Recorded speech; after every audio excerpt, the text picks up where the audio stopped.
Bonjour, bienvenue au podcast Les Éconos. Aujourd'hui, on touche à un sujet qui revient tout le temps quand on me pose des questions, à savoir quel genre de dépenses est-ce que je peux mettre dans mon entreprise.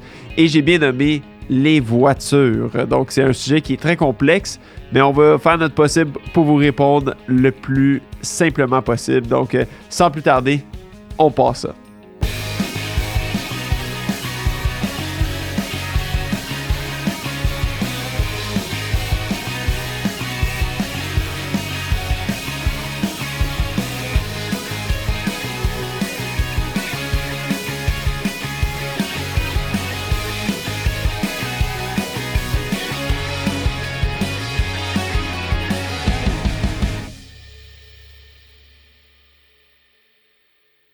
Bon, donc comme je l'ai mentionné en introduction, on parle aujourd'hui de l'automobile.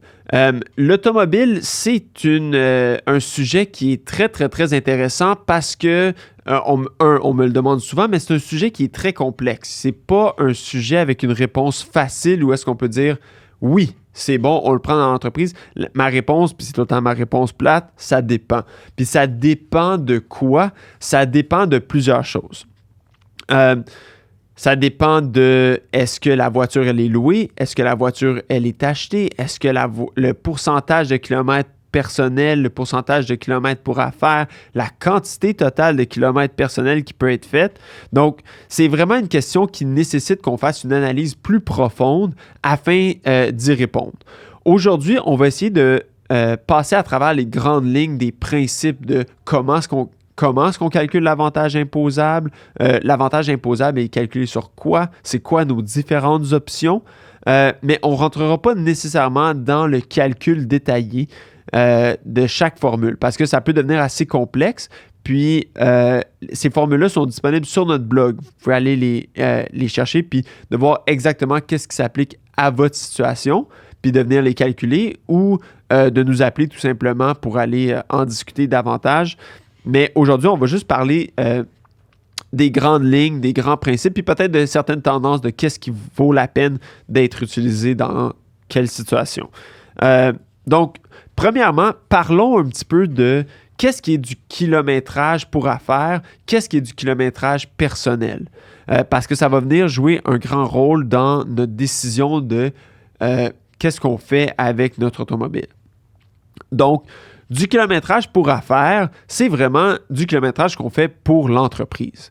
Un cas parfait serait quelqu'un qui se rend à son endroit de travail, ramasse une voiture ou un camion, puis utilise le camion toute la journée, se promène un peu, fait des travaux à gauche, à droite, puis au moment de terminer son chiffre de travail, vient reporter la voiture, laisse les clés à l'entreprise, retourne chez lui. Donc, à ce moment-là, c'est 100% pour travail. Puis, il n'y a pas d'avantage imposable qui est calculé parce qu'on est 100% pour affaires. Puis, on n'a pas accès à la voiture en dehors de nos heures de travail. Un cas plus complexe serait le fait d'avoir une voiture qui est détenue par l'entreprise, puis qu'on y a accès tout le temps. Donc, même les soirs, les fins de semaine, on rapporte la voiture à la maison. Puis, on utilise la voiture pas mal tout le temps comme notre voiture. Évidemment, pendant les heures de travail, pendant la semaine, on fait du kilométrage pour affaires. Peut-être qu'on est un représentant, peut-être qu'on est un travailleur de la construction, peu importe. On utilise la voiture pour la job, mais la fin de semaine, on utilise la voiture. Le soir, on utilise notre voiture. Un autre point qu'il ne faut pas oublier, c'est qu'on utilise la voiture pour se rendre à notre travail. Si, par exemple, on est quelqu'un comme moi, qui est comptable, qui a un endroit de travail qui est précis, je suis au bureau, la distance entre la maison et le bureau, c'est pas du kilométrage d'affaires. C'est vraiment considéré comme du kilométrage personnel parce que tout le monde on leur demande de se présenter au bureau, de se déplacer vers leur lieu de travail. Donc ça, c'est du kilométrage qui est considéré personnel. Les lignes se brouillent un petit peu quand on est un représentant sur la route. Donc, je pars de la maison, puis je m'en vais vers l'Abitibi ou je m'en vais vers Québec. Je vais jamais au bureau entre. Là, les lignes peuvent se brouiller un tout petit peu. Ou quelqu'un qui est sur la construction et qui va se promener de chantier en chantier, les lignes sont plus brouillées. Par contre, on doit vraiment aller définir c'est quoi notre endroit de travail déterminé. Donc, à ce moment-là, ça, c'est du kilométrage personnel. Donc, une fois qu'on sait kilométrage personnel et kilométrage pour affaires, c'est quoi nos options? J'ai une PME, j'ai besoin d'une voiture. Comment est-ce que je m'y prends? Est-ce que j'achète une voiture? Est-ce que je loue une voiture? Est-ce que j'achète une voiture dans mon entreprise? Est-ce que je loue une voiture avec mon entreprise? Si je loue une voiture dans mon entreprise, c'est quoi les avantages imposables? Si j'achète la voiture personnellement, mais que j'ai des déplacements pour affaires, est-ce que je peux aller réclamer des dépenses? Toutes ces réponses-là toutes ces questions-là sont des bonnes questions, puis ça va vraiment dépendre. Pour bien comprendre c'est quoi nos options, on va commencer par regarder si j'ai une voiture qui est acquise ou louée dans l'entreprise, quelles sont évidemment, toutes les dépenses sont payées par l'entreprise. Donc, comment est-ce que moi, je viens m'arranger pour le kilométrage personnel que je vais faire? Donc, il y a deux facettes au kilométrage personnel qu'il faut vraiment prendre en compte. Le premier, c'est les frais d'utilisation, fait que les frais de fonctionnement. Donc, c'est-à-dire l'essence, les assurances, l'immatriculation, l'entretien. Ça, c'est toutes des choses qui vont rentrer dans les frais de fonctionnement. L'autre point qu'il va falloir qu'on prenne en compte aussi, c'est les frais de droit d'usage. Les frais de droit d'usage, ça, c'est l'accès à l'automobile. Donc, si par exemple, j'ai les clés, comme dans notre cas où est-ce que la personne a l'automobile le soir ou la fin de semaine, ben, on doit venir calculer un frais de droit d'usage pour la voiture. De la même façon, même si je laisse la voiture, ça c'est un cas qui est intéressant, si je laisse la voiture au bureau ou à mon endroit de travail, si j'ai encore les clés, puis que j'ai le droit et j'ai la possibilité d'aller chercher la voiture la fin de semaine ou j'ai le droit ou la possibilité d'aller chercher pendant le soir, bien, c'est considéré comme si j'ai encore possession de la voiture. C'est pas le fait d'utiliser la voiture, c'est le fait d'avoir l'option d'utiliser la voiture qui va venir être pris en compte ici. Donc, si on part en congé de paternité, maternité ou en vacances prolongées, ça peut valoir la peine de remettre les clés pour ne pas avoir à s'imposer sur ça pour une partie de l'année. Mais revenons peut-être plus aux frais de fonctionnement, là, à savoir comment est-ce qu'on calcule l'avantage imposable. Cet avantage imposable-là vient se calculer de deux façons. La première façon, qui est assez simple, c'est de dire on va prendre le taux prescrit par kilomètre personnel effectué. Donc, si par exemple, moi, je fais 10 000 km personnel, je vais faire 10 000 km au taux prescrit qui, pour 2023, est 33 sous. Puis, ce montant-là va venir être inscrit dans mon T4 comme un avantage imposable. Donc, je vais payer de l'impôt sur ce montant-là. L'autre méthode qui est un peu plus complexe, mais qui peut valoir la peine, là. Après ça, on va pouvoir voir quelle méthode on utilise par après, mais l'autre méthode, c'est de prendre toutes les dépenses, de vraiment y aller, dépense par dépense qui ont été effectuées dans l'année par l'entreprise, puis d'y aller au prorata. Donc, j'ai fait 10 000 km personnels, j'ai fait 90 000 km pour affaires, donc j'ai beaucoup utilisé ma voiture, mais j'ai 10% qui va être attribué à moi pour les frais de fonctionnement. Là, à savoir laquelle des deux méthodes qu'on va choisir, ça va vraiment dépendre de quel genre de véhicule qu'on va aller chercher. Donc, si on a un véhicule qui est très énergivore, donc qui consomme beaucoup d'essence, peut-être que le 33 sous, c'est plus avantageux. Même chose, si c'est une voiture sport, puis que les assurances, ou que je suis très jeune, ou j'ai un mauvais dossier de conduite, puis que les assurances coûtent très, très, très, très cher, bien, peut-être que le 33 sous est plus avantageux. De l'autre côté, si j'ai une voiture qui est très, très peu, qui consomme très peu d'essence ou que l'assurance ne coûte pas très cher, peut-être ça vaut plus la peine d'aller avec l'autre option. Donc, il faut vraiment faire le calcul des deux méthodes puis d'y aller avec ça.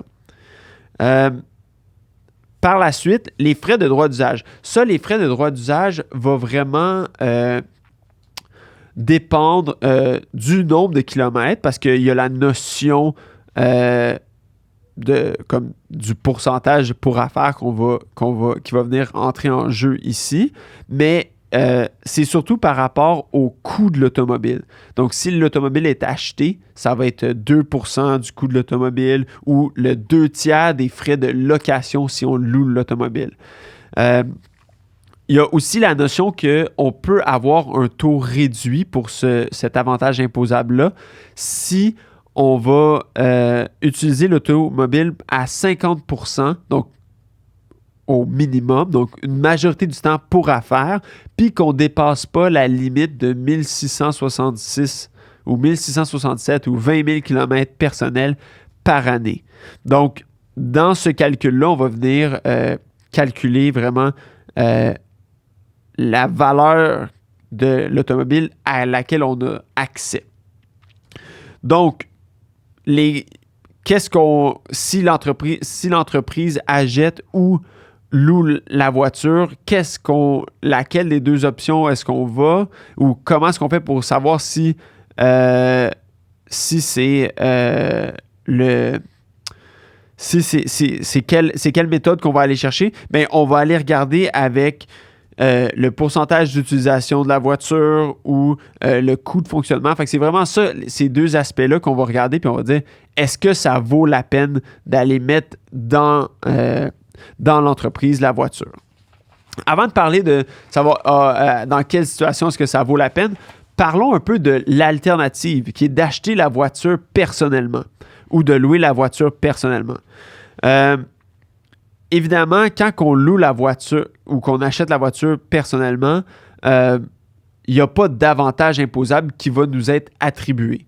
Mais c'est plus à l'inverse, c'est qu'on va aller demander un remboursement des frais comme pour le kilométrage d'affaires. Donc, la méthode la plus simple, c'est vraiment d'y aller avec le taux prescrit là, pour le kilométrage, qui est 68 sous le kilomètre pour les 5 000 premiers kilomètres, ou d'y aller avec 62 sous le kilomètre par après.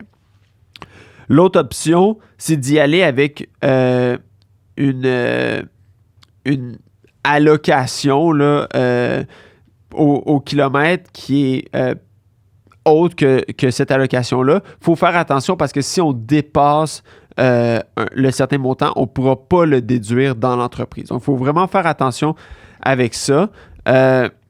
Puis ce montant-là, c'est un remboursement de dépenses. Donc, on ne pourra pas utiliser ce montant-là pour déduire là, contre notre revenu d'impôt. L'autre option, c'est d'y aller avec le remboursement, d'utiliser ces dépenses-là contre notre revenu d'emploi. Donc, si jamais on va signer les fameux T2200, là, puis c'est TP64 au fédéral, qui pas mal tout le monde la plupart des gens ont eu une certaine exposition à ces formulaires-là avec les formulaires COVID. Là. Donc, dans le fond, c'est des dépenses d'emploi pour le travail, donc comme le bureau à la maison, mais la voiture également, ils ont le formulaire pour ça. Donc, c'est de dire, OK, bon, ben pour ma voiture, j'ai dépensé tant d'argent pour affaires, donc je vais aller demander une déduction contre mon revenu d'emploi. Donc, ça, c'est les options qui s'offrent à nous.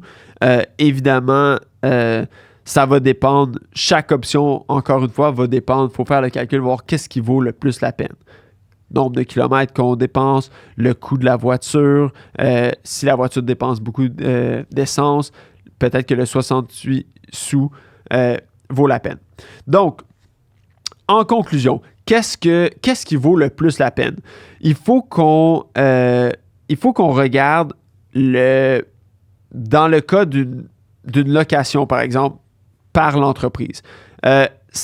On va s'imposer sur 2 tiers du montant. Donc, pour ce qui est des frais d'accès, là, les frais d'utilisation.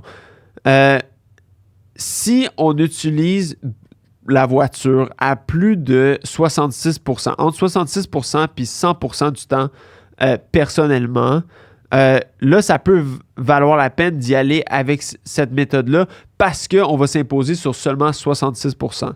Donc, à ce moment-là, ce serait une situation où je dirais oui, là, ça vaut la peine de le faire. Un autre truc, c'est par exemple pour le 33 sous, si je suis un jeune conducteur, puis que je conduis une Porsche, puis que mes assurances coûtent très très cher, le gaz coûte très très cher, ben peut-être que là, ça vaut la peine d'utiliser le 33 sous. Ça va me revenir moins cher de m'imposer sur ça que, par exemple, de payer ces frais-là ou de m'imposer sur le prorata des dépenses. Donc, quelques situations qui valent vraiment la peine. Un autre point qu'il ne faut pas oublier aussi, mais c'est d'utiliser peut-être le 68 sous au kilomètre. Si on détient la voiture personnellement, on n'a pas besoin de calculer un avantage imposable à la fin de l'année.